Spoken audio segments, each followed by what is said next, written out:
Hey everyone, back with another video, and this time it will be a bit on the shorter and lighter end. I just wanted to give an update on this Atlas Universal Sheath by Camarell Arts.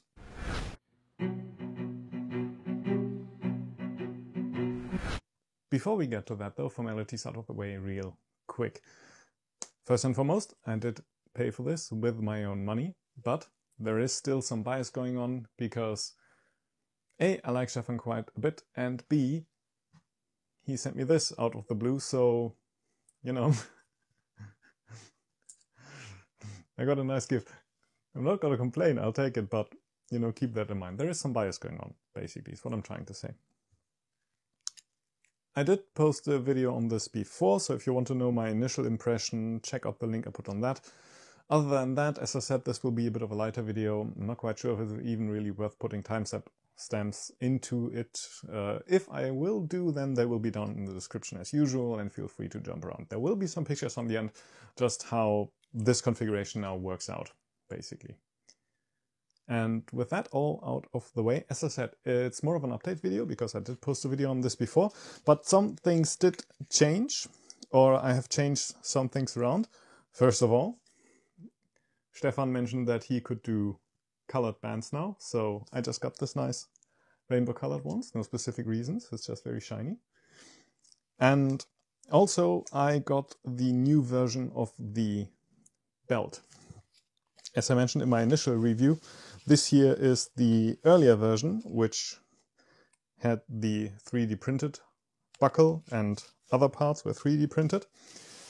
And this one here now, he just uses commercially available parts.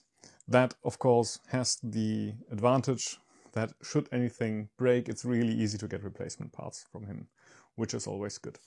Not that this here did not work out fine, it held up great so far, but, you know, this makes it a bit easier and it closes just fine. This is basically my standard belt now. I just put it with a loop because it's a bit on the longer end, but I think that really looks quite nice. And as for the sheath, I have been using it really regularly, basically pretty much every training, to a degree where I forgot it last time and I got annoyed because then again I didn't really have any place to put my sword when I was talking. It wasn't really my training, it was just me assisting Ulrich, but still, you know, sometimes this really comes in quite handy and it held up great so far. There's some scuffs on it. I'm not quite sure if the camera can pick it up, but I'll see that I post some pictures.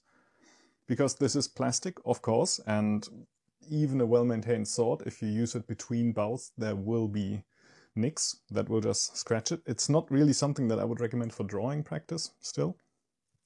But it's not functional really, it's just looks. I even, as I mentioned, got thrown with this once when using it, and there's still the tiniest nick here, but nothing else came off it. It's still absolutely structurally sound. I've been using it while fencing as well. It never really came in the way. Sure, an unlucky hit would be a problem, but because it is relatively compact, this just hasn't really been a problem. And I've been using it with all the swords that I use in fencing, so it has carried basket hilts, side swords, small swords, long swords, foil even though that doesn't fit too well because of the form, daggers, you know, pretty much anything that I just have and use. And how it exactly sits really depends on the balance. Basket hilts tend to sit more parallel because there's lots of weight pulling it forward really, whereas with longer swords sometimes it can sink quite deep and be more the opposite of horizontal, blanking out on the word right now, senkrecht, as we would say in German. Vertical?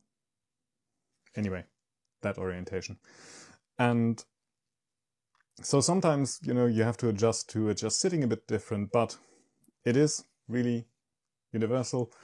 That slot here really helps with that, because if you have like a larger shield on the long swords, it can, depending on how the sword sits, be really quite nice to just slot that in there.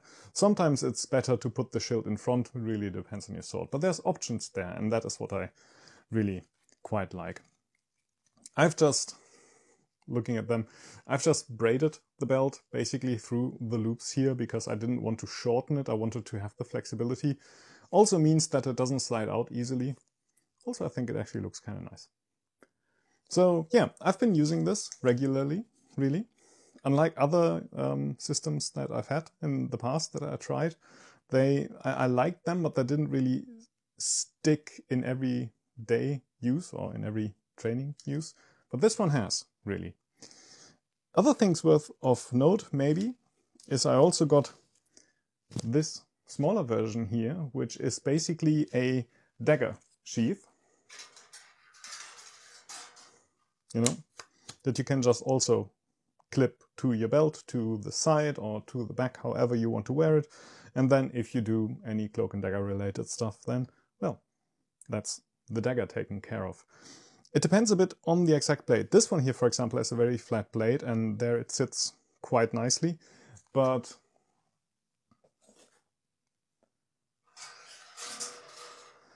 it doesn't work as well for this one here. Simply because just there's lots more weight to the end of it and it just pulls it forward and a bit out. So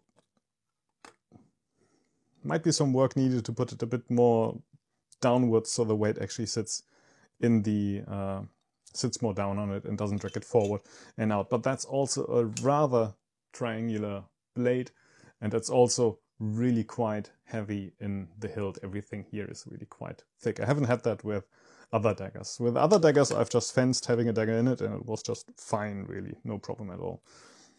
Generally I think this is also quite nice because I think what I kind of want to try is if I actually get a baldric made, because then I think you could just clip it into there and have something that you could just easily between bouts, you know, just when you're fencing, just put it to the side.